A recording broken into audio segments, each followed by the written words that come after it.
Perkembangan hari ke-19 inkues kematian anggota bomba Muhammad Adib Muhammad Kasim. Pakar Perubatan Forensik Hospital Kuala Lumpur Dr. Ahmad Hafizam Hasmi menerangkan di Mahkamah Coroner hari ini turutan kejadian yang mungkin menyebabkan anggota bomba Allahyarham Muhammad Adib Muhammad Kasim cedera dalam rusuhan ketika kekicauan di tapak kuil Sri Maha Mariaman USJ 25 Subang Jaya November lalu. Dr. Ahmad Hafizam, 40 tahun yang juga saksi ke-24, menjelaskan turutan kejadian itu berdasarkan corak kecederaan, keadaan kenderaan dan lakonan semula kejadian berkenaan. Dia menolak cadangan Peguam Shazlin Mansur bahawa Allahyarham Muhammad Adib ditarik keluar dari van EMRS kerana baginya agak mustahil untuk seseorang itu ditarik keluar dari van itu dalam tempoh masa yang singkat. Dr. Ahmad Hafizam menjawab soalan Peguam Shazlin Mansur yang mewakili Kementerian Perumahan dan Kerajaan Tempatan dan Bomba pada prosiding hari ke-19 inkues menyiasat punca kematian Muhammad Adib.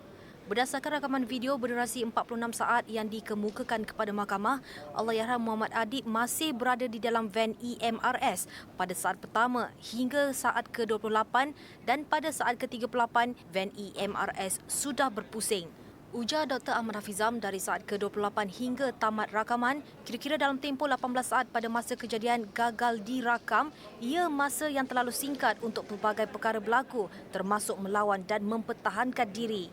Shazlin turut mencadangkan kepada Dr. Ahmad Hafizam sekiranya seseorang itu tahu dia akan ditarik, pasti dia akan melawan. Tetapi jika dalam situasi yang tidak dijangka, mungkin mangsa tidak dapat melawan. Namun menurut Dr. Ahmad Hafizam, jika diserang dari belakang dan ditarik dalam keadaan sedar, mangsa masih boleh mempertahankan diri. Tambahnya sekiranya ditarik, akan wujud kesan cengkaman.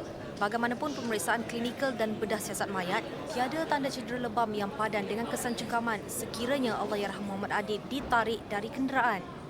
Shazlin turut mempersoalkan gambar 3 bulatan lebam di bawah lengan kiri Muhammad Adib seperti kesan cengkaman.